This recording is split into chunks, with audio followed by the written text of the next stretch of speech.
Hello प्यारे बच्चों, आज हम यहाँ पे आपका chapter 11 dual nature of radiation and matter के विषय में यहाँ पे हम डिस्कस करेंगे। आप लोग प्रीवियस चैप्टर में आप लोग स्टडी किए हुए हैं about the nature of light. Light का नेचर के विषय में पढ़े हुए हैं। उस केस में आपको फेमस एक्सपेरिमेंटल प्रूफ आपके बताया गया है। उसके बेसिस पे आप डिफाइन करते हैं कि लाइट का नेचर क्या होता है। तो जैसे लाइट के नेचर को स्टडी करने के लिए जो इम्पॉर्टेंट आपका फेनामेना था उसको हम यहाँ पे डिस्कस कर दे रहे हैं। पहला क्या था आपका इंटरफेरेंस।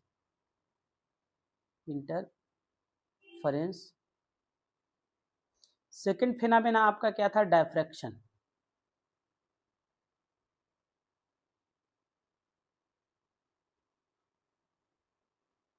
थर्ड फेनामेना आपका क्या था? Young's double slit experiment, YDS, Young's double slit experiment. ये इसके विषय में हम लोग ऑलरेडी डिस्कस कर चुके हैं। ये सभी एक्सपेरिमेंट जो है वो बताते हैं कि लाइट का नेचर कैसा है। What is the nature of light.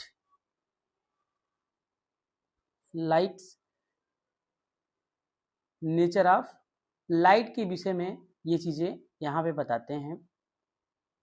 Nature of light. Now today we will discuss about the wave nature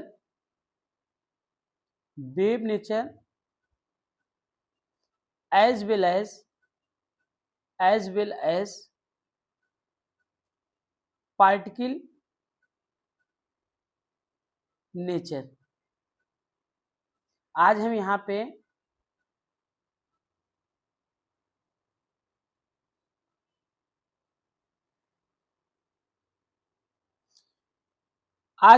पे wave nature as well as particle nature के विषय में यहाँ पे हम स्टडी करेंगे। तो जैसे ये जो एक्सपेरिमेंट थे, इन एक्सपेरिमेंट का कंक्लूजन क्या था? जैसे आपका क्या था? Young's double slit experiment.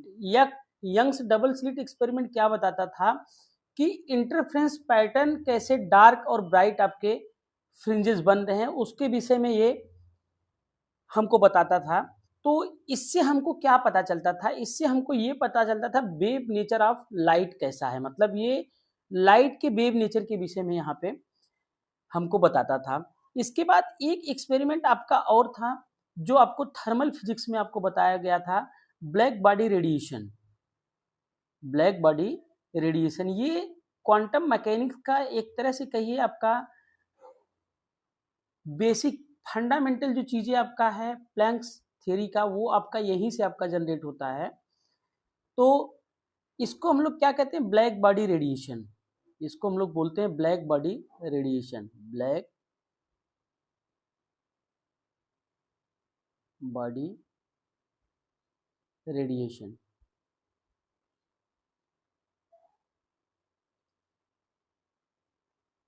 Black body radiation ये बताता है energy emitted in discrete packets. मतलब ये कहता है कि जो एनर्जी आपका जनरेट होती है या इमिटेड होती है वो एक पैकेट के रूप में होती है। जिस उस पैकेट को हम लोग क्या कहते हैं? क्वांटा कहते हैं, या कह सकते हैं फोटान की एनर्जी। मतलब एक पैकेट को हम लोग क्या बोलते हैं? आपका फोटान की एनर्जी के इक्विवेलेंट वो होता है। तो इन्होंने ये ब्लैक बॉडी रेडिएशन ये बताया कि जो इमिटेड रेडिएशन है वो क्या होगा? एक पैकेट के रूप में निकलती है। तो पैकेट के रूप में निकलने का मतलब वो बताता है कि जो लाइट का नेचर है आपका, कह सकते हैं, या रेडिएशन का जो नेचर है वो क्या है? Particle nature. क्या है आपका? Particle nature. तो यहाँ पे ये चीजें आप स्टडी करते हैं। ब्लैक बॉडी रेडिएशन क्या बताता है? पार्टिकल नेचर के विषय में यहाँ पे बताता है। दूसरा चीज एक्सपेरिमेंट आपका क्या है? फोटो इलेक्ट्रिक इफेक्ट, जो आज हम लोग यहाँ पे डिस्कस करेंगे आज, कि फोटो इलेक्ट्रिक इफेक्ट ये भी क्या बताता है? पार्टिकल नेचर के विषय में बताता है। ये भी चीज क्या बताता है आपका, पार्टिकल नेचर के विषय में बताता है। दूसरा चीज क्या है, डेविसर जर्मर एक्सपेरिमेंट के भी विषय में हम लोग स्टडी करेंगे, कैसे इलेक्ट्रॉन आपका क्या है वेव नेचर के विषय में बताएगा। इसके बाद क्या है, डी ब्रोगली वेवलेंथ, कैसे आपका पार्टिकल नेचर आपका वेव नेचर से कैसे कोरिलेट होता है। तो आपको पता है कि पार्टिकल नेचर के लिए क्या होता है, पार्टिकल का मोमेंटम रिस्पॉन्सिबल होता है, और वेव नेचर के लिए क्या चाहिए आपको, वेवलेंथ चाहिए। तो वेवलेंथ और मोमेंटम के बीच जब रिलेशन इस्टेब्लिश कर दिया जाता है तो उसको हम लोग क्या जनरली बोलते हैं, डी ब्रोगली हाइपोथेसिस। तो उसके बेसिस पे एक्सप्लेन करते हैं कि कैसे आपका डी ब्रोगली वेवलेंथ आपका मोमेंटम के साथ कोरिलेट है। तो चलिए आज हम लोग इस चैप्टर को स्टार्ट करते हैं। फोटो इलेक्ट्रिक इफेक्ट को पढ़ने से पहले उसके बेसिक फंडामेंटल चीज़ों को हम लोग यहाँ पे देखते हैं।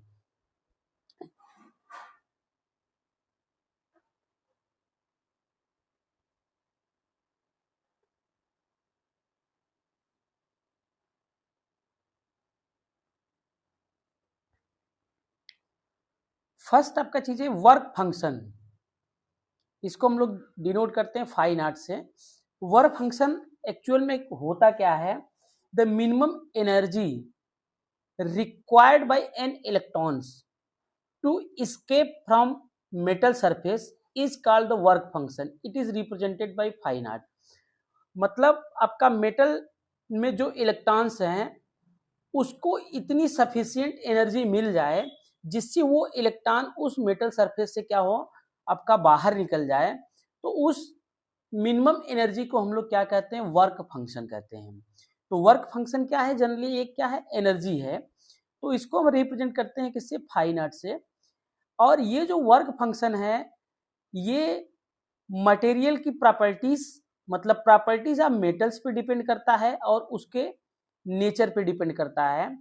तो मेटल की प्रॉपर्टीज कहने का मतलब क्या है कि मेटल आपका किस तरीके से है, मेटल आपका क्या है, आपका किस तरीके से है, नेचर उसका क्या है। जैसे अगर आपका वर्क फंक्शन आपका मिनिमम है तो उस केस में क्या होगा कि इलेक्ट्रॉन इजीली उस मेटल से क्या होंगे, स्केप कर जाएंगे। अगर वर्क फंक्शन जैसे प्लेटिनम, यहाँ पे वर्क फंक्शन आप डिफरेंट मेटल्स के यहाँ पे दिए हैं, जैसे सीजियम का है 2.14, ये सबसे मिनिमम होता है। सबसे कम आपका वर्क फंक्शन किसका होता है, आपका सीजियम का।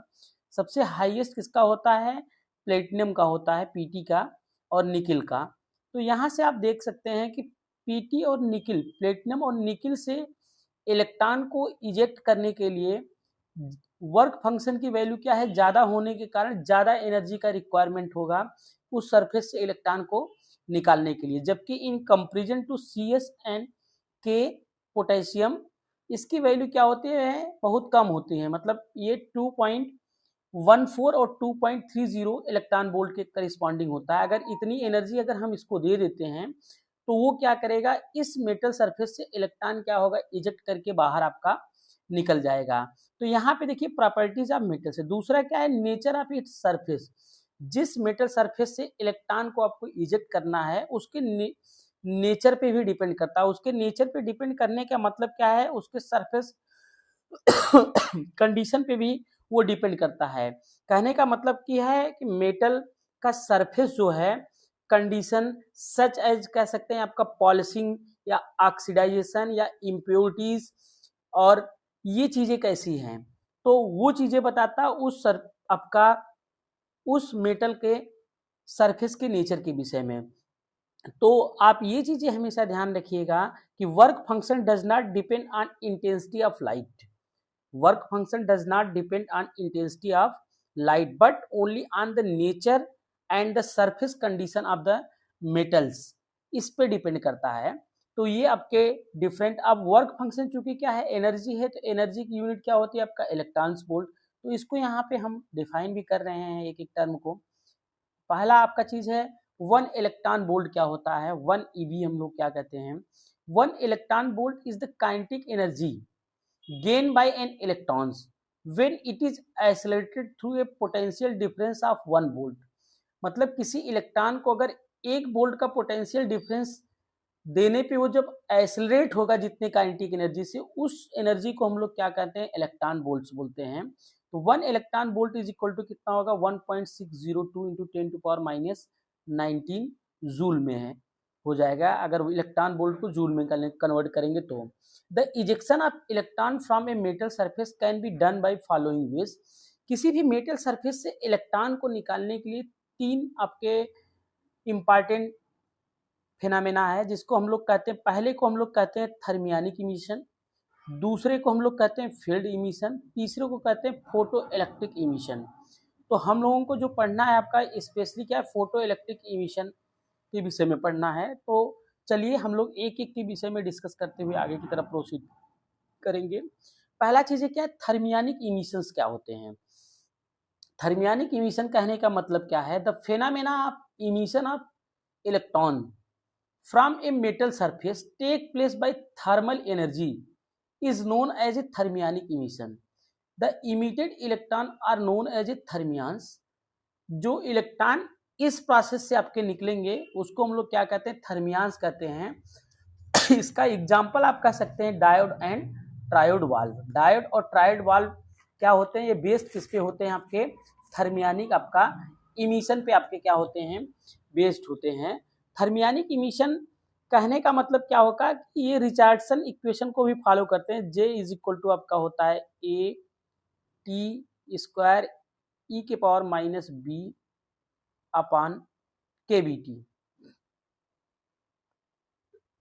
जहाँ पे kB क्या है, बोल्ट्जमैन कांस्टेंट, T है आपका टेम्परेचर और J है आपका करंट, है आपका करंट डेंसिटी, या J इज इक्वल टू आप कह सकते हैं I/A। तो यहाँ पे ये करंट की वैल्यू है, ये इस पे डिपेंड इस तरीके से करेगा। तो कहने का मतलब क्या है इसका, अब इलेक्ट्रॉन यहाँ से आपका निकलेगा कब, थर्मियोनिक इमिशन में इलेक्ट्रॉन आपको कब निकलेगा, जब हम एनर्जी इसको देंगे। अगर हम इसको एनर्जी दिए और इसकी एनर्जी जो है इसके वर्क फंक्शन से क्या होगा, जब ज़्यादा होगा तभी क्या होगा, आपका इलेक्ट्रॉन यहाँ से इजेक्ट करेगा। ये कंडीशन आप याद रखिएगा। एनर्जी क्या होना चाहिए, ग्रेटर होना चाहिए वर्क फंक्शन से। तो कभी कभी इस पे रिलेटेड आपके नीट में क्वेश्चन पूछे जा सकते हैं। आपका 3 या 4 मेटल के वर्क फंक्शन दे दिए जाते हैं और इसके बाद कहा जाता है कि इतनी एनर्जी इंसिडेंट कर रहे हैं, तो कहाँ से आपका इलेक्ट्रॉन का इजेक्शन होगा। तो वो चीज़ें आपको ये कंडीशन याद रखिएगा, एनर्जी जो इंसिडेंट एनर्जी होगी वो ग्रेटर होना चाहिए वर्क फंक्शन से। अब ये चीज़ें, दूसरा आपका इमिशन है आपका फील्ड इमिशन, जिसको हम लोग क्या कहते हैं, स्ट्रांग इलेक्ट्रिक फील्ड्स, जिसको हम लोग क्या कहते हैं, स्ट्रांग इलेक्ट्रिक फील्ड्स। इसमें क्या होता है, when a metal surface is subjected to a very high electric field of the order of 10⁻³ to 10⁸ volt per metre, electrons are emitted from it. This is known as a field or cold cathode emission.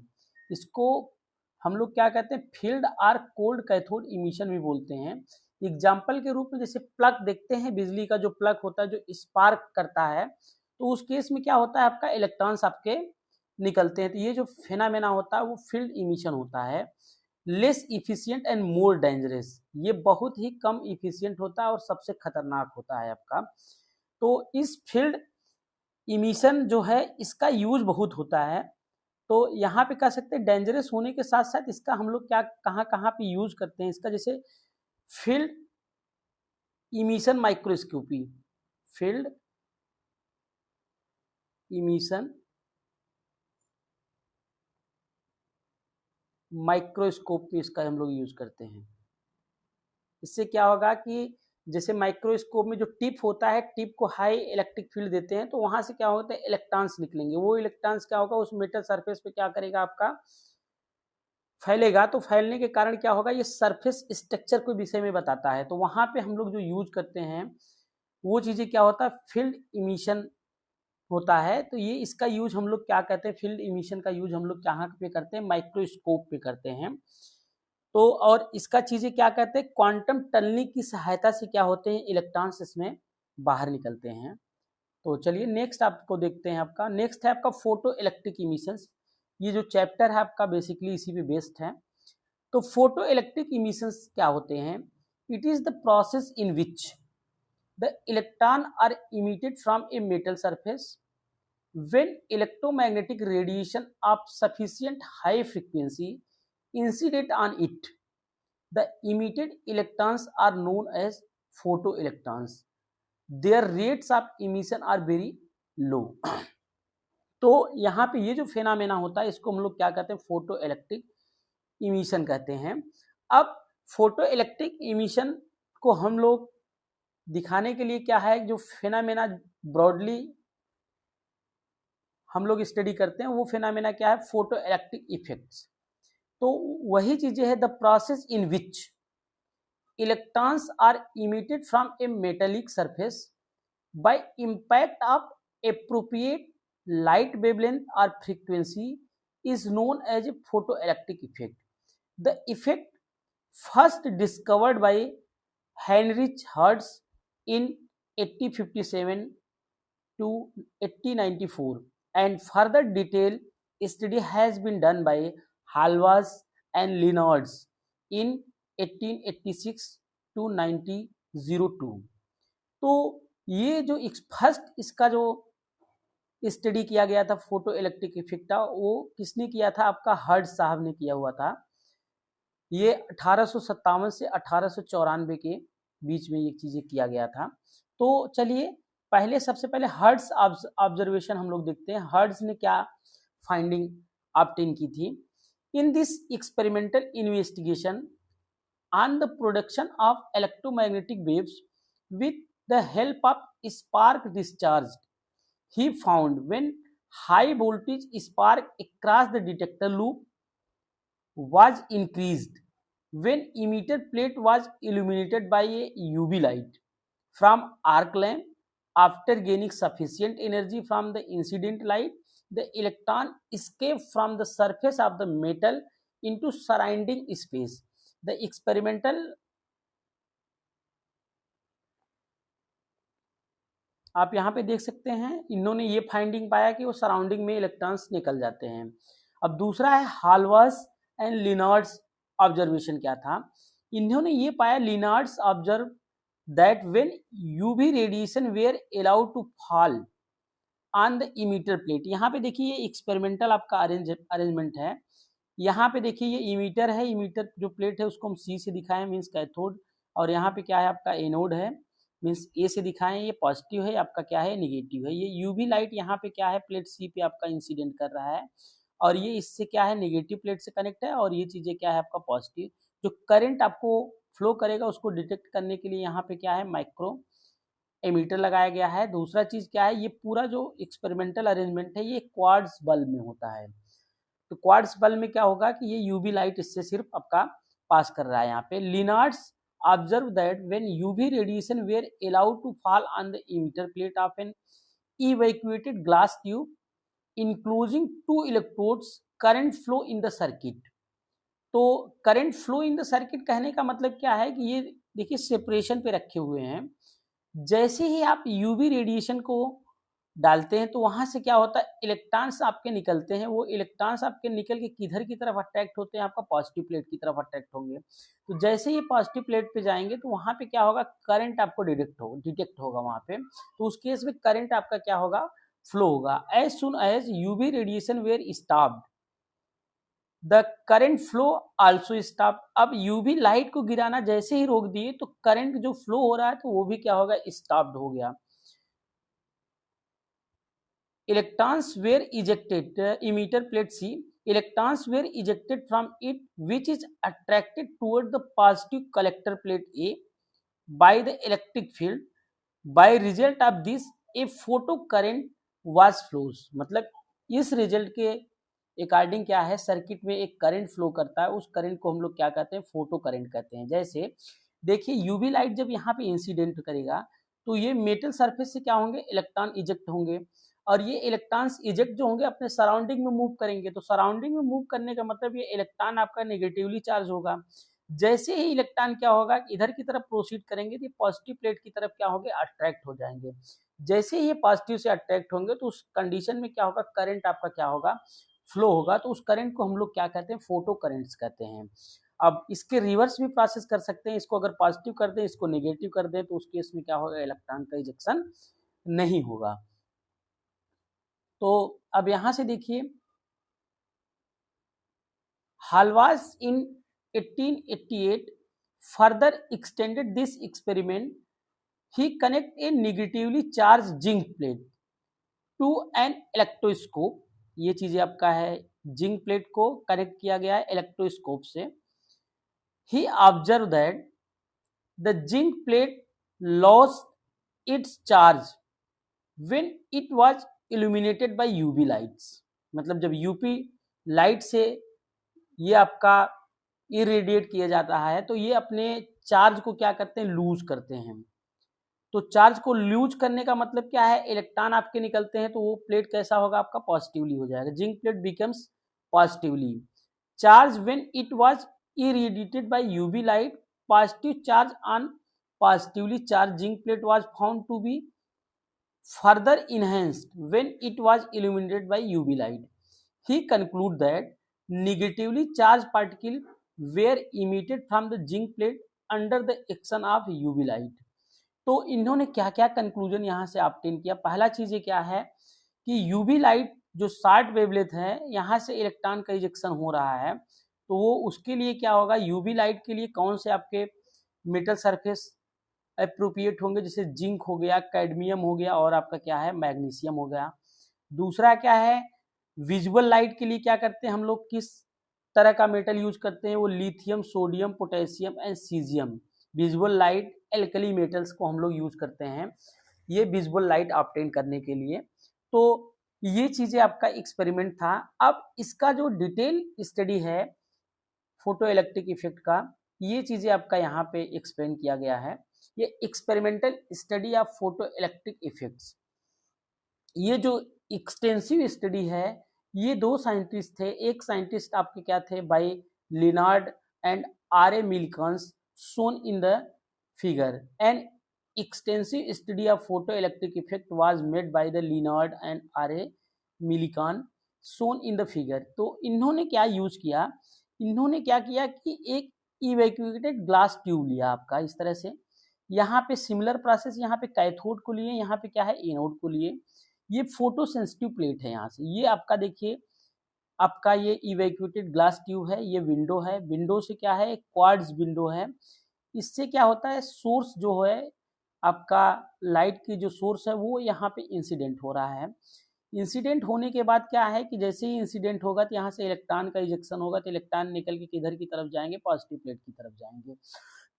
अब ये जो cathode और anode जो है आपका सी और ए है, ये आपका कनेक्ट किया जाता है बैटरी के हेल्प से, यहाँ पे सेल के हेल्प से, positive negative terminal with the help of commutator. मतलब हम आपको कम्यूटेटर का यूज करने का मतलब क्या है कि हम प्लेट सी को पॉजिटिव भी दे सकते हैं और नेगेटिव भी दे सकते हैं. उसके वेरिएशन के हिसाब से हम लोग देखते हैं कि फोटो करंट पे क्या वो चीज़ें इफेक्ट हमको मिलता है. तो फोटो करंट को मेजर करने के लिए यहाँ पे जो यूज किया गया है वो माइक्रो एमीटर यूज किया गया, क्योंकि यहाँ पे जो करंट मिलेगा वो करंट की वैल्यू क्या होगी, बहुत कम होगी. और पोटेंशियल ड्रॉप जो है वो क्या है, यहाँ पे V. अब यहाँ पे रिहास्टेट लगाओ, इसको वेरी करके हम लोग डिफरेंट फैक्ट्स को हम लोग देखते हैं. तो ये पूरा एक्सपेरिमेंटल सेटअप था. एक्सपेरिमेंटल सेटअप के विषय में देख लेते हैं. एक्सपेरिमेंटल सेटअप में it consist of an evacuated glass quartz tube which enclose a photosensitive plate C and another metal plate A. Monochromatic light from source S. Sufficiently short wavelength passes through the window W and falls on the plate C, जैसा कि figure में हमने दिखाया है. When light passes through it, the emitted electron are collected by the plate A. जैसे ही यहाँ पे light को इंसिडेंट कराएंगे तो C से जो इलेक्ट्रॉन निकलेंगे वो कलेक्ट कर लिए जाएंगे, किससे, प्लेट A के द्वारा. Plate A, the battery maintains the potential difference between the C and A. The polarity of plate A and C can be reversed by use of a commutator. मतलब polarity को change करने के लिए हम लोग क्या करते हैं, कम्यूटेटर का यूज करते हैं. When a plate A is positive with respect to the emitter plate C, the emitted electron are attracted due to the flow of electrons, a current generated in the circuit. The potential difference between C and A measured by a voltmeter V and resulting photo current measured by a micro ammeter. तो यहाँ पे करते हैं, तो अब यहाँ पे variation of photo current with the different parameter, ये जो एक्सपेरिमेंटल स्टडी की गई थी, इस स्टडी में डिफरेंट पैरामीटर को कंसीडर करके फोटो करंट फिट पड़ा है, उसके विषय में हम लोग यहाँ पे स्टडी करते हैं। तो पहला चीज क्या है, इंटेंसिटी ऑफ रेडिएशन का क्या इफेक्ट होता है। दूसरा है आपका फ्रीक्वेंसी ऑफ इंसिडेंट रेडिएशन, जो इंसिडेंट होगा उस पर क्या इफेक्ट होगा। Effect of potential and photoelectric currents, nature of material of plate C. मतलब इन 4 पैरामीटर पे आपका क्या है, पूरा एक्सपेरिमेंटल फेनामेना आपका डिपेंड करता है। तो चलिए हम लोग एक एक फेनामेना को, हम लोग एक एक पॉइंट को हम लोग एक्सप्लेन करते हुए आगे की तरफ बढ़ते हैं। तो पहला जो है आपका term, effect of intensity of light on photo currents. तो लाइट की इंटेंसिटी का फोटो करंट पे क्या इफेक्ट होता है, इसके विषय में हम लोग यहाँ पे देखते हैं। तो यहाँ से आपको दिख रहा है the number of photo electrons, the number of photo electrons emitted पर second is directly proportional to the interaction of incident radiation. Photocurrent increases linearly with the incident intensity as shown in the figure. मतलब अगर हम intensity को बढ़ाएंगे तो photo जो current है वो क्या होगा, वो लीनियरली आपका क्या होगा, इस तरह से आपका बढ़ेगा। मतलब कि ये एक कह सकते हैं स्ट्रेट लाइन आपका ग्राफ आपको मिल रहा है, लीनियरली आपका क्या है, ये बढ़ रहा है। तो इस एक्सपेरिमेंट में जब इस पैरामीटर को हम स्टडी करते हैं तो उस केस में फ्रीक्वेंसी एंड एक्सेलरेटिंग पोटेंशियल को क्या किए हैं हम लोग, कांस्टेंट किए हैं।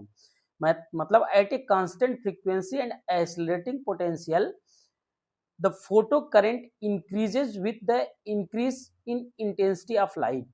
तो ये इस केस में आप देख सकते हैं कि लाइट की इंटेंसिटी को अगर हम बढ़ा रहे हैं तो उस केस में क्या होगा कि फोटो करंट की वैल्यू भी क्या होगी, आपका इंक्रीज करेगी।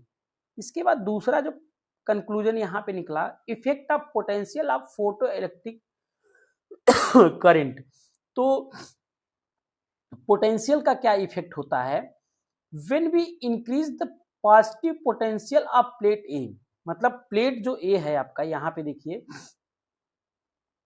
ये आपका प्लेट ए है, अगर इस प्लेट ए को अगर हम पॉजिटिव पोटेंशियल दे रहे हैं, अगर हम प्लेट ए को पॉजिटिव पोटेंशियल यहाँ पे अगर हम दे रहे हैं पॉजिटिव पोटेंशियल, तो उस केस में क्या इफेक्ट आपको दिख रहा है आपका इलेक्ट्रिक करंट पे। When we increase positive potential of plate A, current increases at a certain point is maximum, this current is known as a saturation current. मतलब कि आप यहां से देखिए ये वैल्यू क्या है, पॉजिटिव की तरफ जब बढ़ रहे हैं तो धीरे धीरे करंट की वैल्यू क्या है, बढ़ रही है। बढ़ने के बाद जैसे क्या है कि जब इधर की तरफ प्रोसीड कर रहे हैं तो इस केस में क्या है, ये जो करंट है आपका क्या है, लीनियरली आपका हो जा रहा है।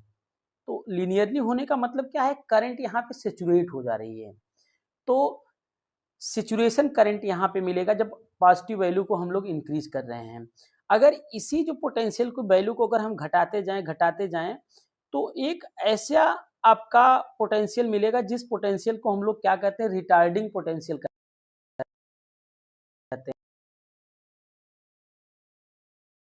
हैं। जो फोटो करंट है उसकी वैल्यू 0 हो जाए तो उस पोटेंशियल को हम लोग क्या कहते हैं, आपका स्टॉपिंग पोटेंशियल। तो यहां से आप देख रहे हैं कि जो इंटेंसिटी आपका I1, I2, I3 है, तो इसमें आप देख रहे हैं ज्यादा इंटेंसिटी I3 में, ये चीजें क्या है आपका फोटो करंट की वैल्यू क्या है आपका ज्यादा मिल रहे हैं। लेकिन आपको पता है I3 is greater than I2 is greater than I1 है। यहाँ पे देखिए फ्रीक्वेंसी को क्या है आपका कांस्टेंट रखा गया है। तो ये कलेक्टर प्लेट है, कलेक्टर प्लेट का पॉजिटिव पोटेंशियल बढ़ा रहे हैं तो यहाँ पे जो करंट मिल रहा है आपका सैचुरेटेड करंट मिल रहा है। अगर यही पोटेंशियल को क्या कर रहे हैं, नेगेटिव की तरफ प्रोसीड कर रहे हैं तो ये माइनस V नॉट पे क्या हो रहा है कि फोटो करंट की वैल्यू क्या हो जा रही है, आपका 0 हो जा रहा है। तो ये बहुत इंपॉर्टेंट आपका रिजल्ट है। तो इसको हम लोग क्या कहते हैं, स्टॉपिंग पोटेंशियल कहते हैं। स्टॉपिंग पोटेंशियल होता क्या है, जो हम आप ऊपर बताएं वही चीजें। ये देखिए इस पे न्यूमेरिकल आपके बहुत बनते हैं, ये इंपॉर्टेंट है आपका किसका, न्यूमेरिकल के पॉइंट ऑफ व्यू से, न्यूमेरिकल के पॉइंट ऑफ व्यू से बहुत इंपॉर्टेंट है ये। तो स्टॉपिंग पोटेंशियल होता क्या है, the value of retarding potential, the value of retarding potential, या दूसरे वर्ड में कह सकते हैं the value of negative potential at which the photo current becomes zero is called cut off potential और stopping potential.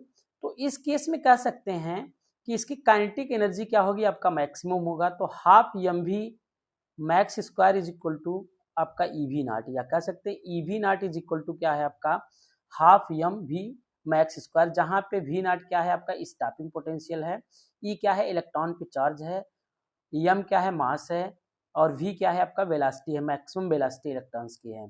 The maximum kinetic energy of photo electrons depend on the light source and the emitter plate material but independent on intensity of incident radiation. ये बहुत important चीजें हैं, मतलब कि आपका maximum जो kinetic energy है वो डिपेंड किस पे कर रही है, लाइट सोर्स पे डिपेंड कर रहा है और इमीटर प्लेट मटेरियल पे, और किस पे इंडिपेंडेंट है, independent on intensity of incident radiation, इस पे क्या है आपका इंडिपेंडेंट है।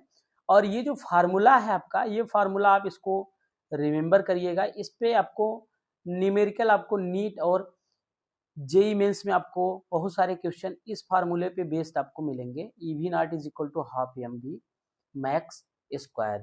तो मैक्सिमम काइनेटिक एनर्जी क्या होगा आपका, आपको पता है K is equal to e v होता है, तो मैक्सिमम काइनेटिक एनर्जी होगा तो उस केस में पोटेंशियल क्या हो जाएगा आपका ई वी नॉट की इक्विवेलेंट होगा। इसके बाद थर्ड आपका पैरामीटर क्या, effect of frequency of photo current, मतलब जो लाइट आपका इंसिडेंट कर रहे हैं उसके फ्रीक्वेंसी पे क्या इफेक्ट पड़ता है, फ्रीक्वेंसी से कैसे कोरिलेट होता है आपका photo current. The energy of emitted electrons depend on the frequency of incident radiation, the stopping potential is more negative for higher frequency of incident radiation. मतलब फ्रीक्वेंसी अगर हाई फ्रीक्वेंसी का आप incident करा रहे हैं तो उस केस में क्या है, जो रिटार्डिंग पोटेंशियल होगा उसकी वैल्यू क्या होगी, ज्यादा होगी। तो इस केस में देख रहे हैं आपका ये आपका न्यू 3 जो फ्रीक्वेंसी आपका क्या है, ज्यादा है in comparison nu 2 in comparison to nu 1।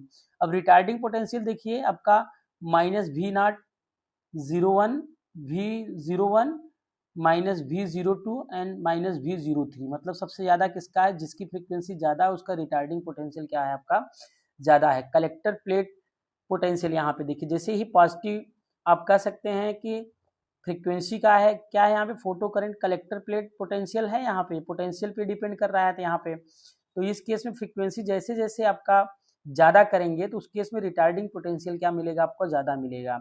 और ये चीजें क्या है, आप पॉजिटिव की तरफ प्रोसीड करेंगे तो यहाँ पे क्या मिलेगा, सैचुरेशन करंट मिलेगा, जैसे आप ऑलरेडी पाते। तो वहां पे क्या था कि रिटार्डिंग पोटेंशियल आपका सिंगल मिल रहा था, लेकिन यहाँ पे retarding potential each and every frequency के लिए आपका क्या होगा, डिफरेंट होगा।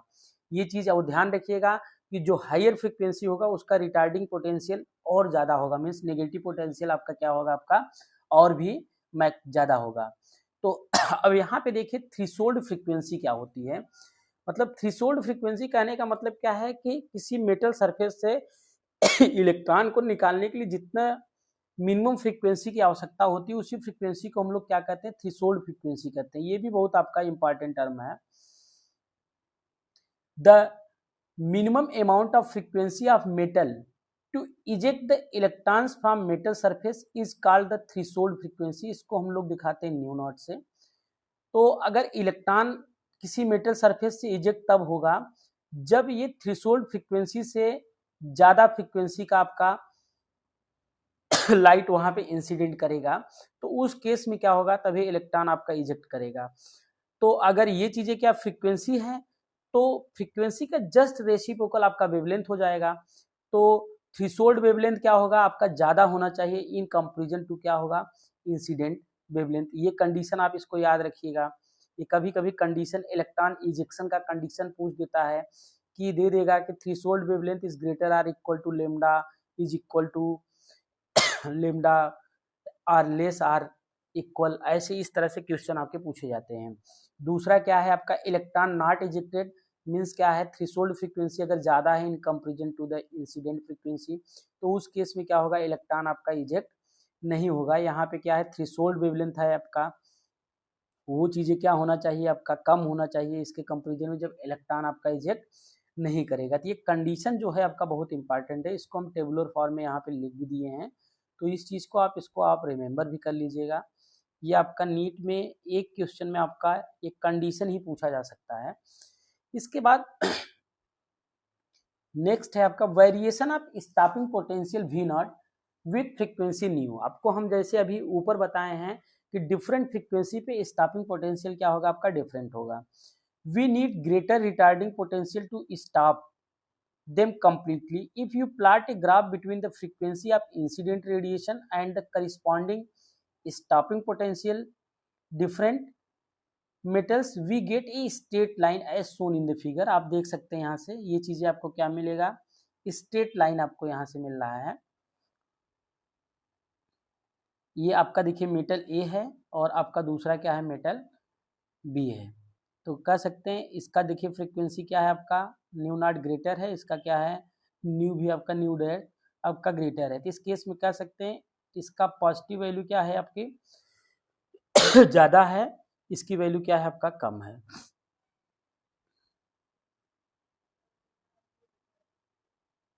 नेक्स्ट है आपका, इन सभी एक्सपेरिमेंट से कंक्लूजन में हमको जो चीज़ें मिली, तो उसको यहाँ पे एक लॉ के फॉर्म में बना दिया गया। वो लॉ आपका क्या है, laws of photo electric emissions. तो laws of photo electric emission क्या क्या हैं आपके, ये आपके 4 इंपॉर्टेंट कंक्लूजन इस एक्सपेरिमेंट से ड्रा हुए हैं, वही आपका लॉज के रूप में आपको रिमेंबर रखना है। First laws of photo electric emission, first क्या पॉइंट क्या है, the emission of photo electrons take place only when the frequency of the incident radiation is above a certain critical value मतलब threshold frequency. This critical value is known as a threshold frequency. This critical value is known as a threshold frequency, मतलब कि उसकी frequency क्या होनी चाहिए, threshold frequency से ज़्यादा होना चाहिए, तभी इलेक्ट्रॉन आपका क्या करेगा, इजेक्ट करेगा। दूसरा चीज़ है the emission of photo electrons starts as soon as light falls on metal surface। जैसे ही मेटल सरफेस पे आपका लाइट फॉल करती है, उसी टाइम आपका emission of photo electron start होता है। थर्ड पॉइंट है the number of photo electrons emitted from a metal surface depend only on the intensity of incident light and is independent of its frequency. मतलब क्या है, the number of photo electrons emitted from a metal surface depend only on the intensity of light but not frequency. तो ये चीजें आप ये ध्यान रखिएगा। फोर्थ पॉइंट है the maximum kinetic energy with which electrons are emitted from a metal surface depends only upon the frequency of incident light and is independent of it intensity. Failure of wave theory of light to explain the photoelectric effects। Wave theory की demerits क्या थी explain करने में photo electric effect का, उसको हम लोग यहाँ पे देखिए। According to wave theory maximum kinetic energy of electron is directly proportional to the incident intensity of light, but experimentally it is found that the maximum kinetic energy of electrons independent on intensity of incident radiation of light। मतलब wave theory ये कहता था कि maximum kinetic energy वो directly proportional किसके होता है, intensity of light. लेकिन फर्दर एक्सपेरिमेंटल प्रूफ से ये पता चला कि मैक्सिमम काइनेटिक एनर्जी जो है वो इंटेंसिटी पे डिपेंड नहीं करती है। दूसरा पॉइंट है wave theory said there is no threshold frequency. Wave theory कोई आइडिया नहीं देता था थ्रेशोल्ड फ्रीक्वेंसी के विषय में। From ejection of electron from metal surface but threshold frequency of material exists. मतलब सब मेटल की अपनी क्या होगी, आइडेंटिटी होगी। वो आइडेंटिटी जब उस आइडेंटिटी मीन्स वो थ्रेशोल्ड फ्रीक्वेंसी से ज्यादा फ्रीक्वेंसी देंगे तो इलेक्ट्रॉन्स क्या होंगे, आसानी से क्या होंगे, इजेक्ट हो जाएंगे। तीसरा चीज है wave theory said photoelectric emission is continuous but photoelectric effect is instantaneous. Wave theory ने कहा कि फोटो इलेक्ट्रिक इमिशन क्या होता है, कंटिन्यूअस होता है, लेकिन ऐसा होता नहीं होता है। उस केस में फोटो इलेक्ट्रिक क्या होता है आपका, इंस्टेंटेनियस होता है। अब ये जो फेल्योर था, इस फेल्योर को एक साइंटिस्ट हैं जिनका नाम आप लोग बहुत हर जगह आप लोग स्टडी करते हैं, वो महान साइंटिस्ट थे आइंस्टीन। आइंस्टीन ने फोटो इलेक्ट्रिक इफेक्ट को एक्सप्लेन किया with the help of Planck's radiation theory या फोटॉन के कॉन्सेप्ट को यूज करते हुए इसको इन्होंने एक्सप्लेन किया। Einstein explain photo electric effect on the basis of Planck's quantum theory according to which a light radiation travels in the form of discrete photons। इन्होंने बताया कि लाइट जो होता है वो कंटिन्यूअस न होता है, वो एक पैकेट गिरता है, इसके बाद कुछ टाइम के बाद दूसरा पैकेट गिरता है, तो वही जो पैकेट होता है उस पैकेट को कहते हैं डिस्क्रीट फोटॉन्स। तो उस केस में the energy of each photon is H new, जो एनर्जी होगा एक फोटॉन की वो क्या होगी, एच न्यू की इक्विवेलेंट होगा। इन्होंने क्या बताया, इन्होंने बताया जैसे मान लीजिए आपका ये मेटल है, आपका मेटल सरफेस में इलेक्ट्रॉन्स क्या है यहाँ पे बाउंड स्टेट में है। जैसे ही हम फोटॉन को हम इंसिडेंट कराते हैं, एच न्यू एनर्जी हम यहाँ पे देते हैं, मतलब एक पैकेट की एनर्जी को हम इंसिडेंट कराते हैं, तो ये जो पैकेट ऑफ एनर्जी होती है ये दो रूपों में आपका एक्सपेंड होती है। पहला तो क्या होगा कि इसके वर्क फंक्शन को मेंटेन करने के लिए होगा, इसके बाद बाकी जो बची एनर्जी होगी वो इलेक्ट्रॉन को काइनेटिक एनर्जी प्रोवाइड करने के रूप में खर्च होगी। तो इन्होंने बताया एच न्यू जो एनर्जी है दो पार्ट में आपका क्या होता है, खर्च होता है। एक तो आपका क्या है उसके वर्क फंक्शन को मेंटेन करने के लिए, दूसरा क्या है इलेक्ट्रॉन को काइनेटिक एनर्जी प्रोवाइड करने के लिए। तो the light is also emitted or absorb in step of discrete unit or quanta of light. A quantum light was named by him as photon. When a photon is incident on metal, following possibility occurs। जब metal पे गिरेगा तो following possibility आपकी occurs होंगी। पहला तो क्या होगा, some energy use to maintain work function phi naught of the metals, मतलब कुछ एनर्जी आपका क्या होगा वर्क फंक्शन को मेंटेन करने में क्या होगा, खर्च होगा। और जो बाकी बची रिमेनिंग एनर्जी है वो remaining energy imparting kinetic energy to ejected electrons।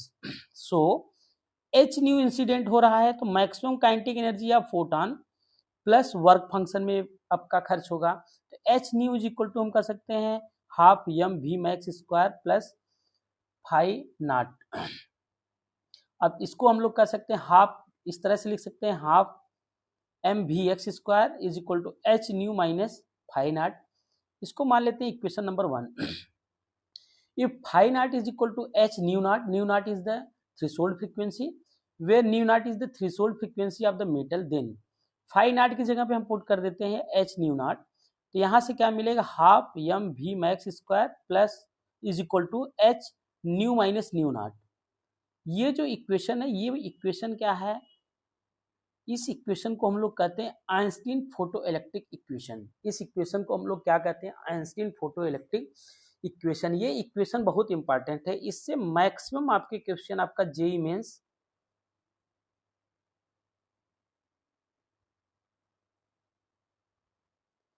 And NEET में आपके बनते हैं। इससे जेईई मेंस और नीट में क्या होते हैं, इससे मैक्सिमम क्वेश्चन आपके बनते हैं। अब इसी को क्या है वेवलेंथ के रूप में आप ब्रेक कर सकते हैं। न्यू इज इक्वल टू क्या होगा आपका सी बाई लेमडा, इसको उसके टर्म में क्या होता है आप इसको ब्रेक कर सकते हैं। तो इस रूप में आप इसको याद रखिएगा, बाद में जब न्यूमेरिकल जैसा मिलेगा तो आप उसको क्या करिए उस तरह से वेवलेंथ के रूप में कन्वर्ट कर लीजिएगा। तो this equation is known as a Einstein photo electric equation.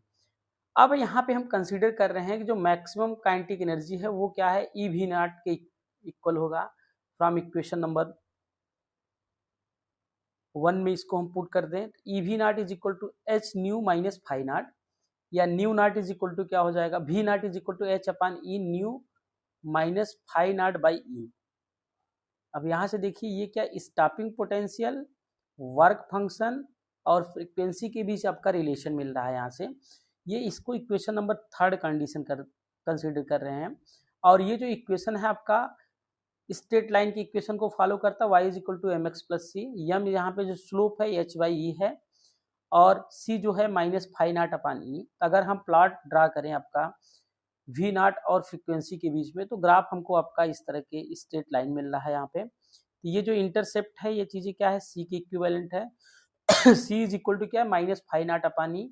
यहाँ पे जो स्लोप मिलेगा मीन्स आप कह सकते हैं जो स्लोप है यहाँ पे मीन्स थीटा या टेन थीटा जो मिलेगा, तो स्लोप इज इक्वल टू मान लीजिए यम है, तो यम इज इक्वल टू क्या होगा, एच अपान ई है।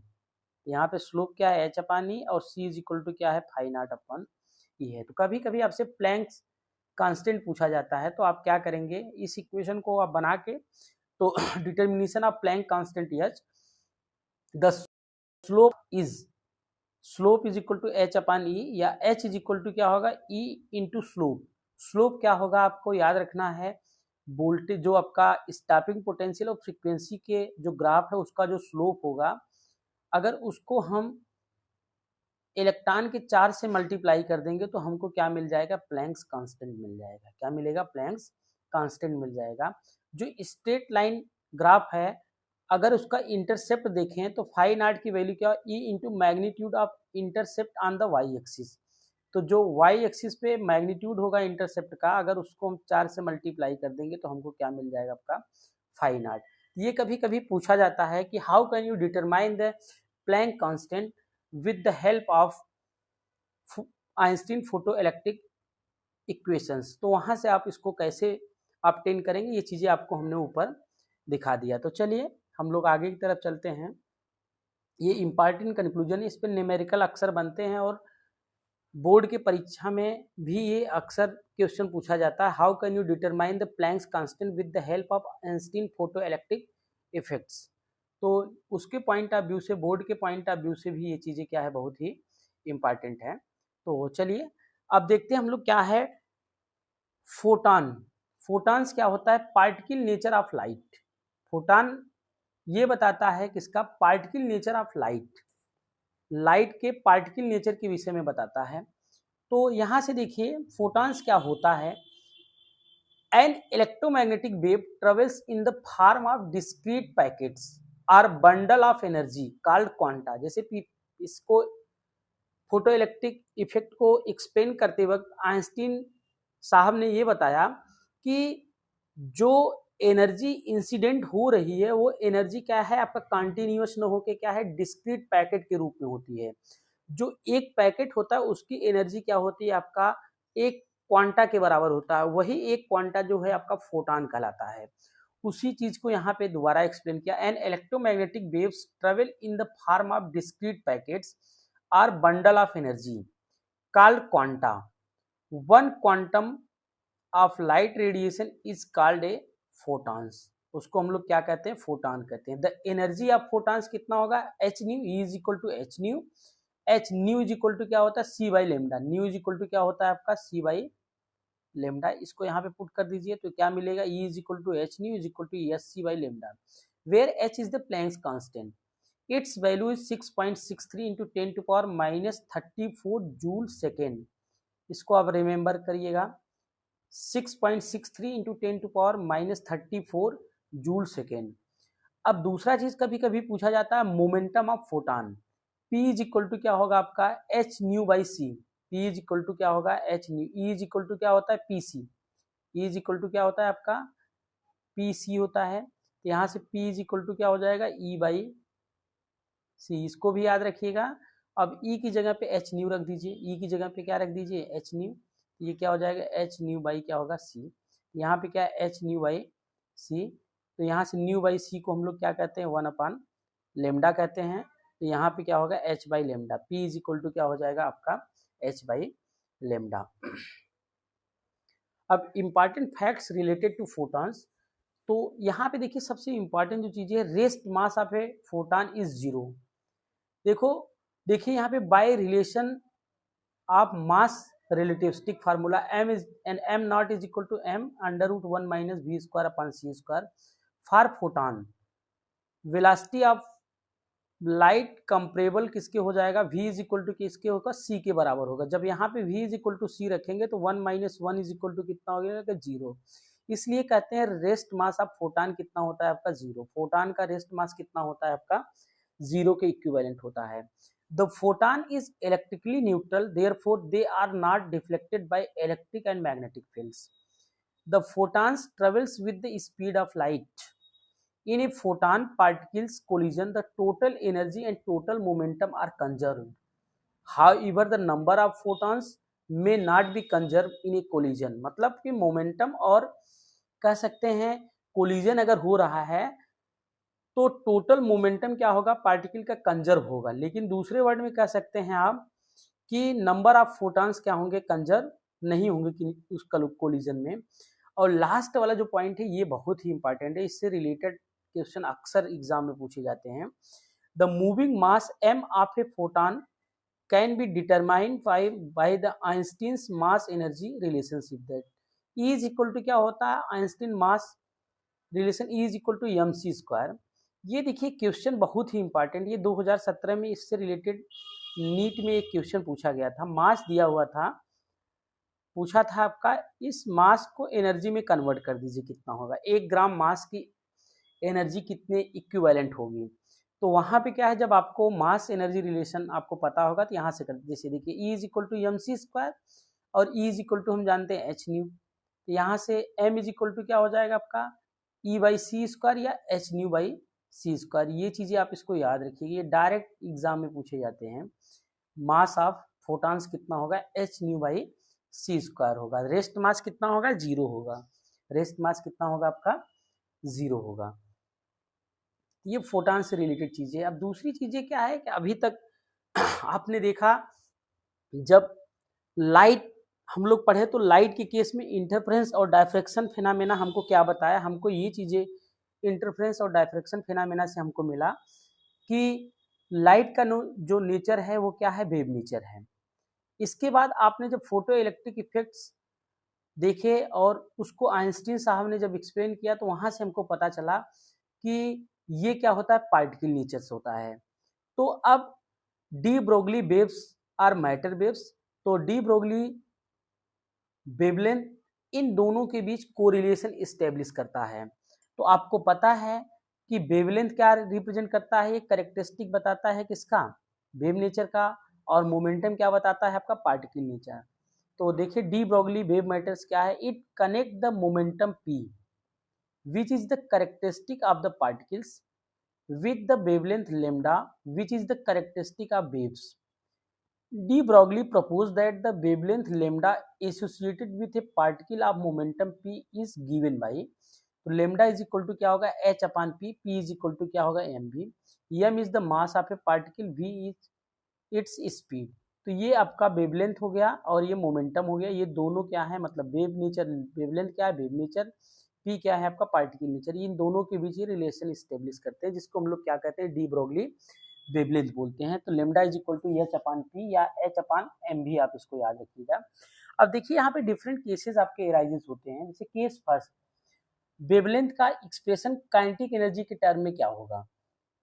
तो केस फर्स्ट, अब डिफरेंट केसेस को हम लोग यहाँ पे देखते हैं।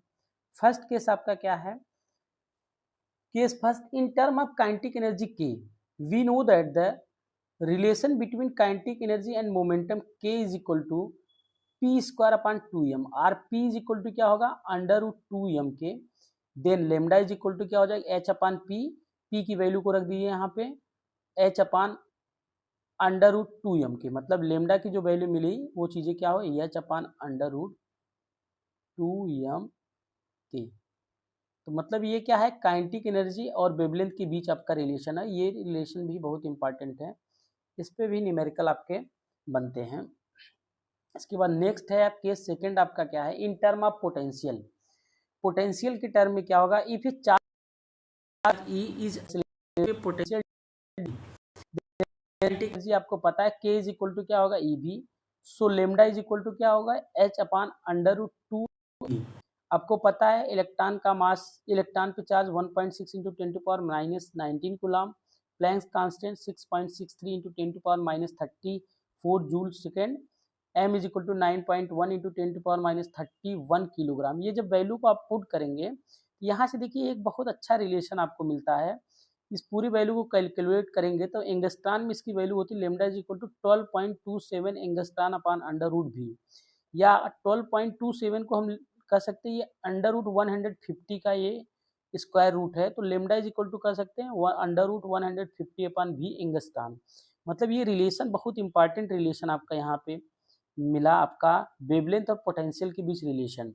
तो lambda is equal to 12.27 angstrom upon under root V, और lambda is equal to 150 upon V angstrom. तो ये आपका रिलेशन हो आपका मिला किसमें, वेवलेंथ और पोटेंशियल के बीच में। इसके बाद नेक्स्ट है आपका case third, in term of temperature. Temperature के टर्म में क्या है, if a material like a neutron is in A thermal equilibrium at a temperature T, तो हम लोग जानते हैं तो K इज इक्वल टू क्या होगा 3/2 kBT होता है। ठीक है, तीनों डिग्री ऑफ फ्रीडम में, मतलब कि आप कह सकते हैं कि 3 डिग्री ऑफ फ्रीडम के करस्पॉन्डिंग आपको पता है इक्विपार्टीशन ऑफ एनर्जी से कितनी वैल्यू होता है, हाफ KBT होता है। तीनों में डिस्ट्रीब्यूट होगा 3/2 KBT हो जाएगा। Where KB is a Boltzmann constant, its value is 1.38 into 10⁻23 joule per kelvin, या इलेक्ट्रॉन वोल्ट में आप देख सकते हैं। तो यहाँ पे वैल्यू को आप रख दीजिए, तो 2m इंटू 3/2 KBT, मतलब K की जगह पे रख रहे हैं। तो यहाँ से कैलकुलेट करने पर लेमडा की वैल्यू कितना मिला, H upon under root 3 MKBT। ये बहुत इंपॉर्टेंट आपका रिलेशन मिला है, डायरेक्ट कभी कभी फार्मूला ही पूछ देता है, या इससे रिलेटेड आपका टेम्परेचर की वैल्यू को इंक्रीज या डिक्रीज करेगा तो वहाँ से आपसे पूछेगा कि इनके बीच रिलेशन क्या होगा, तो वहाँ पे आप इसको आप करेंगे।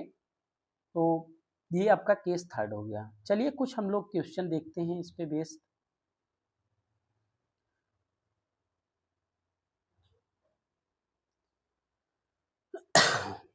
पहला क्वेश्चन है,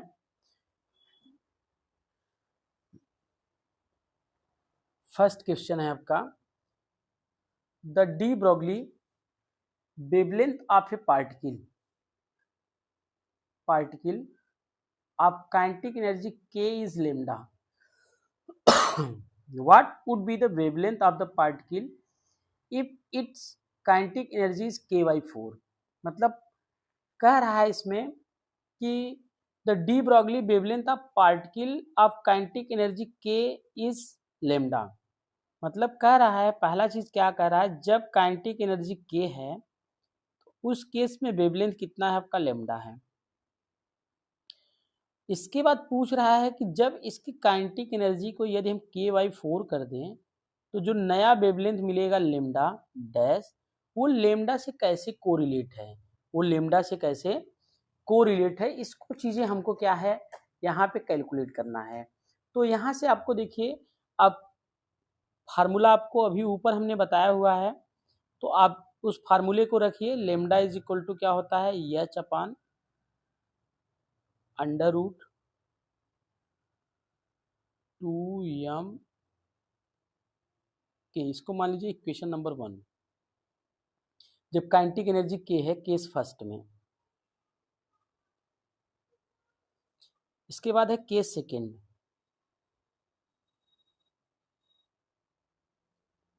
केस सेकेंड में वेवलेंथ कितना हो जा रहा है, lambda dash H upon under root 2m K की जगह पे कितना हो जा रहा है, K/4, या इसको हम लोग सॉल्व करेंगे तो ये अंडर रूट 4 ऊपर, मतलब 2H आपका ऊपर चला जाएगा upon under root 2m K। इसको मान ले रहे इक्वेशन नंबर 2। अब हम क्या करते हैं, इक्वेशन नंबर 2 को इक्वेशन नंबर 1 से डिवाइड कर दे रहे हैं, मतलब equation 2 divided by equation number 1 means lambda dash upon lambda is equal to 2H upon under root 2m के, नीचे आपका क्या होगा, H upon under root 2m के। देखिए H upon under root 2m के और H upon under root 2m के कैंसिल हो जाएगा, means lambda dash upon lambda is equal to कितना मिलेगा, 2, या आप कह सकते हैं lambda dash is equal to 2 times of lambda.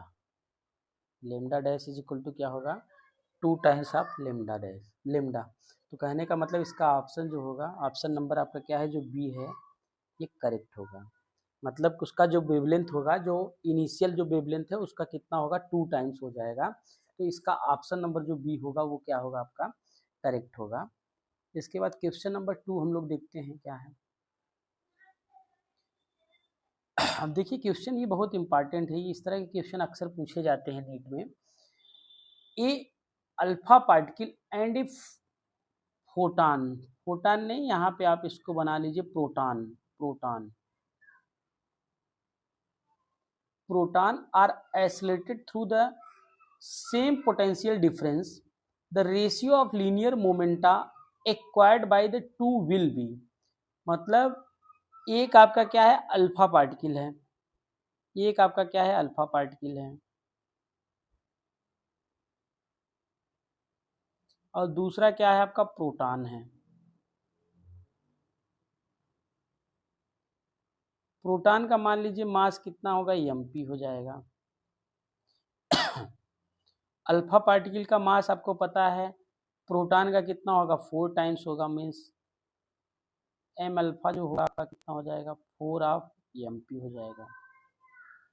इस पे चार्ज कितना हो जाएगा, q is equal to 2 times of proton या इलेक्ट्रॉन कह सकते हैं, इस पे होगा। प्रोटॉन पे जो चार्ज होगा वो किसके इक्विवेलेंट होगा, ई के इक्विवेलेंट हो जाएगा। अब आपको निकालना क्या है, लीनियर मोमेंटम।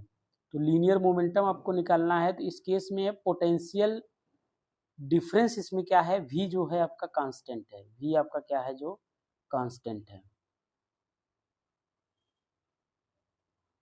अब जब v कांस्टेंट है तो अब हमको लीनियर मोमेंटम निकालना होगा। तो linear momentum p is equal to हम जानते हैं अंडर रूट क्या होता है आपका,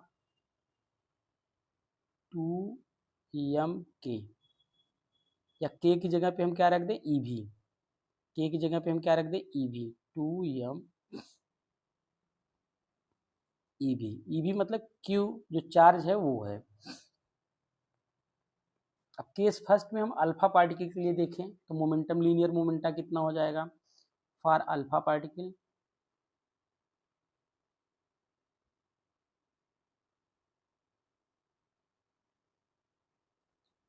पी अल्फा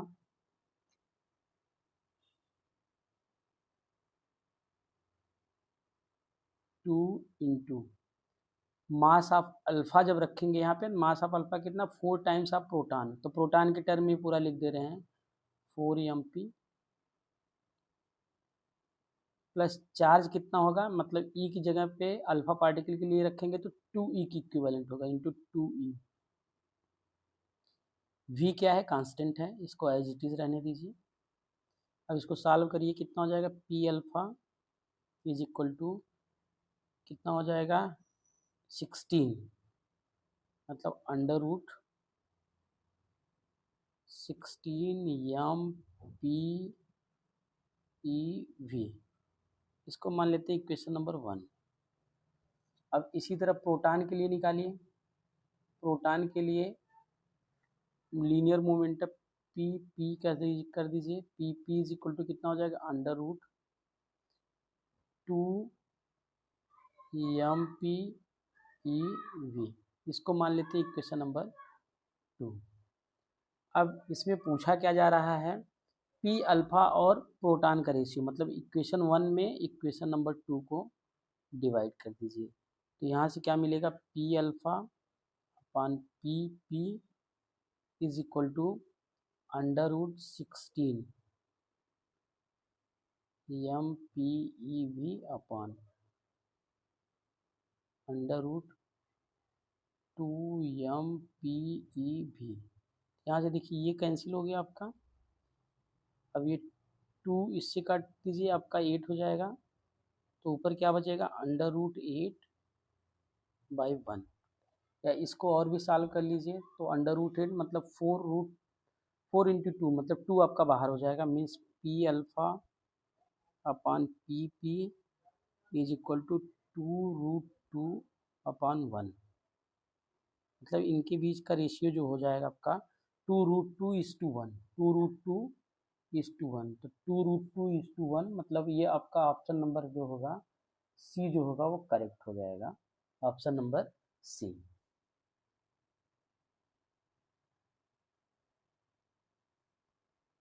नेक्स्ट क्वेश्चन देखिए, ये आपका क्वेश्चन बहुत इंपॉर्टेंट है। The two lines A and B shown in the graph are plotted between the wavelength lambda and 1/√v. If the particle having the same charge, then which one having heavier mass, मतलब इनमें से कौन किसका मास क्या होगा, heavier होगा। ये lambda और 1/√v के बीच ग्राफ है। तो आप देख सकते हैं लेमडा और इज इक्वल टू, आपको पता है lambda is equal to h/√2m भी होता है। Lambda is equal to h/√2m भी होता है। तो यहाँ से जो ग्राफ आपका प्लॉट किया गया है, तो यहाँ से देखिए ध्यान से, लेमडा ये भी कांस्टेंट है, ये भी कांस्टेंट है, ये भी कांस्टेंट है। तो हम इसको कह सकते हैं is equal to slope into 1/√v कर सकते हैं। तो ये खींचा गया है यहाँ पे ग्राफ। तो स्लोप कहने का मतलब कि जो यहाँ से स्लोप आपको मिलेगा वो स्लोप आपका कितना हो जाएगा, slope is equal to h/√2me, या दूसरे वर्ड में कह सकते हैं मास m इज इक्वल टू क्या हो जाएगा, इनवर्सली प्रोपोर्शनल टू स्लोप हो जाएगा। जिसका स्लोप ज़्यादा होगा उसका मास कम होगा। तो स्लोप ज़्यादा किसका है, आपका बी का है, तो इसका मास कम हो जाएगा। ए का मास क्या होगा, आपका ज़्यादा होगा। तो ए क्या होगा, आपका हैवियर होगा। तो ऑप्शन नंबर जो ए है वो चीज़ें क्या होगा, आपका करेक्ट हो जाएगा। इसके बाद नेक्स्ट इस चैप्टर का लास्ट टॉपिक है आपका, ये है आपका division and Germer experiments. Division and Germer experiment, ये एग्जाम के पॉइंट ऑफ व्यू से बहुत ही इम्पॉर्टेंट है। ये बहुत ही इम्पॉर्टेंट टॉपिक है। इसको कभी कभी इलेक्ट्रॉन डायफ्रैक्शन के नाम से भी पूछा जाता है कि इलेक्ट्रॉन डायफ्रैक्शन एक्सपेरिमेंट्स क्या आपको बताता है। तो वेव नेचर ऑफ इलेक्ट्रॉन्स की स्टडी यहाँ पे किया गया है। तो Davisson and Germer experiment or experimental demonstration of wave nature of electrons. This experimental is based on scattering of a beam of electrons by a nickel crystal. The experimental arrangement used by Davison and Germer is schematically shown in the figure. ये figure में आपका दिखाया गया है। यहाँ पे क्या है, ये लो टेंशन आपका सेल यूज किया गया है। यहाँ से क्या है, ये पूरा फेनामेना क्या है, आपका इलेक्ट्रॉन्स गन्स है। आपका हाई टेंशन यहाँ पे बैटरी है, तो यहाँ पे पॉजिटिव टर्मिनल, यहाँ पे नेगेटिव टर्मिनल, ये इससे क्या है, ए से क्या है आपका कनेक्ट है, और ये चीज़ें क्या है आपका इससे कनेक्ट होते हुए यहाँ पे है। यहाँ पे क्या है आपका एक निकल क्रिस्टल है, ये चीज़ें आपको दिख रहा है। और यहाँ से इलेक्ट्रॉन बीम ए से कॉलिमिनेटेड होकर यहाँ पे निकल टारगेट पे इंसिडेंट होती है। निकल टारगेट पे इंसिडेंट होकर ये डायफ्रैक्ट होती है बाय मेकिंग एंगल थीटा। ये डायफ्रैक्शन जो यहाँ पे इलेक्ट्रॉन्स बीम आपका इंसिडेंट डायफ्रैक्ट होके जा रही है, तो यहाँ पे हम मेटेलिक कलेक्टर पे इंसिडेंट करती है। इसको हम एक क्या करते हैं, मेटेलिक कलेक्टर जो है यहाँ से गैल्वानोमीटर के द्वारा हम क्या करते हैं, इसको डिटेक्ट करते हैं कि ये डायफ्रैक्शन एंगल की वैल्यू कितनी है। और ये मूवेबल कलेक्टर्स होता है, और ये पूरा जो चेम्बर होता है वो चेम्बर क्या होता है, वैक्यूम चेम्बर होता है। तो ये आपका एक एक्सपेरिमेंटल स्टडी जो है इसका सिमेटिक ये रिप्रेजेंटेशन है। अब इसके एक एक पार्ट को हम लोग देखते हैं और इस एक्सपेरिमेंट के कंक्लूजन के विषय में हम लोग पढ़ेंगे। यहाँ पे it consist of an electron gun which comprises of an tungsten filament F coated with the barium oxide and heated by a low voltage power supply. Filament क्या है, हो लो वोल्टेज आपका क्या है, पावर सप्लाई से ये filament क्या है आपका हीटेड हो रहा है आपका यहाँ से। electron emitted by the filament are accelerated to a desired velocity by applying a suitable potential from a high voltage power supply. They are made to pass through a cylinder with the fine hole along its axis, producing a fine collimated beam. The beam is made to fall on the surface of a nickel crystal. The electrons are scattered in all directions by the atom of the crystals. It is measured by the electron detector. The detector can be moved on a circular scale and it is connected to a sensitive galvanometer. The apparatus is enclosed in a evacuated chamber. By moving the detector on the circular scale at a different position, the variation of the intensity I of the scattered electrons with the angle of scattering theta.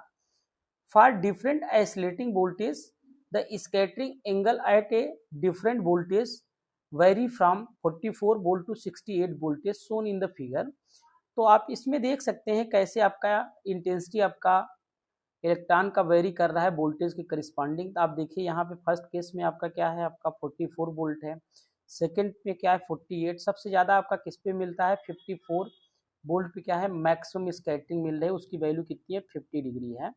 इसके बाद 64 पे कम और 68 पे इसकी value क्या है आपका कम मिलती है. मतलब मैक्सिमम आपका किस पे मिल रहा है आपका 54 पे मिल रहा है. तो इसमें आप कह सकते हैं from the above figure it is clear that strong peak appeared at theta is equal to 50 degree and potential 54 volt. The peak in a particular direction is due to the constructive interference of, मतलब ये जो peak आपका कम मिल रही है तो यहाँ पे interference जो है आपका कंस्ट्रक्टिव इंटरफ्रेंस न होके क्या है कि इसकी वैल्यू क्या होती है कम होती है. इसके बाद यहाँ पे कम होती है. सबसे ज्यादा कंस्ट्रक्टिव इंटरफ्रेंस कहाँ पे ऑब्टेन होता है आपका डायफ्रेक्शन पैटर्न में, वो होता है आपका 54 वोल्ट पे. तो इस केस में क्या होता है कि डायफ्रेक्शन जो पैटर्न है आपका इसका जो एंगल है वो मैक्सिमम कितना होता है 50 डिग्री होता है. The peak is particular direction is due to the constructive interference of electron scattered from different layer of a regularly spaced atom of the crystal. From diffraction measurement, the wavelength of matter waves was found to 0.165 nanometer. मतलब diffraction experiment से जो matter waves है जो electrons है उसका wavelength कितना मिला आपका 0.5 नैनोमीटर. अब यही जो वैल्यू है इसको हम कैलकुलेट करते हैं डी ब्रॉगली वेवलेंथ से. Now from de Broglie wavelength lambda associated with electron voltage V is equal to 54 volt is given by lambda is equal to 12.27 upon under root V angstrom, या कह सकते हैं आप 1.227 upon under root V nanometer. यहाँ पे V की value क्या रख देंगे 54. यहाँ से जो वैल्यू मिलती है वो कितना 0.167 नैनोमीटर मिलती है, जबकि ये जो एक्सपेरिमेंट से मिला क्या है 0.165 नैनोमीटर. तो ये लगभग क्या है आपका क्लोज है. Hence it is a good agreement between the theoretical and experimental value of wavelength lambda. It confirm that the wave nature of electron and the de Broglie relations. मतलब ये रिलेशन क्या है आपका इलेक्ट्रॉन डायफ्रेक्शन पैटर्न क्या बताता है wave nature बताता है, और उस वेव नेचर से जो इलेक्ट्रॉन जो पार्टिकल्स है उसके वेवलेंथ को कैलकुलेट किया गया आपका डी ब्रॉगली वेवलेंथ से. तो वहां पे जो वेवलेंथ मिला आपका 1.67 नैनोमीटर मिला. ये भी क्या हो गया उसके क्लोज है. तो यहाँ से आप कह सकते हैं कि जो आपका डायफ्रेक्शन पैटर्न और डी ब्रॉगली वेव रिलेशन है ये दोनों क्या है एग्जैक्ट रिलेशन एक्सप्रेस कर रहे हैं. तो इस एक्सपेरिमेंट से हमको ये पता चला कि इलेक्ट्रॉन्स जो डायफ्रेक्शन पैटर्न एक्सपेरिमेंट से हमको पता चला कि ये चीज़ क्या है वेव नेचर रिप्रेजेंट करता है. तो ये आपका हमारा ये चैप्टर 11 का थ्योरेटिकल पोर्शन था जिसको आज हम आपके सामने एक्सप्लेन किए. आशा करता हूँ कि आप लोगों को ये थ्योरेटिकल पोर्शन या थियरी जो है आपको अच्छा लगा होगा, और ये भी आशा करता हूँ ये थियरी आप अच्छी तरीके से पढ़े होंगे. तो इससे रिलेटेड जो हम PYQ कराएंगे उन PYQ को आप आसानी से सॉल्व कर ले जाएंगे, और आने वाले जो नीट का एग्ज़ाम है उसमें आप लोग बेहतर परफॉर्म करेंगे. तो चलिए हमारा जो नेक्स्ट लेक्चर है आपका वो क्या है, आपका PYQ। इसको हम 2 पार्ट में आपको यहाँ पे एक्सप्लेन करेंगे, पार्ट 1 एंड पार्ट 2। तो पार्ट 1 में आपके क्या है, इम्पॉर्टेंट 15 क्वेश्चन आपका है नीट और जेई एडवांस और मेंस के। इसके साथ साथ क्या है, 15 क्वेश्चन इसमें भी हैं। तो उसके विषय में हम लोग नेक्स्ट लेक्चर सीरीज में डिस्कस करेंगे। Thank you for watching my channels.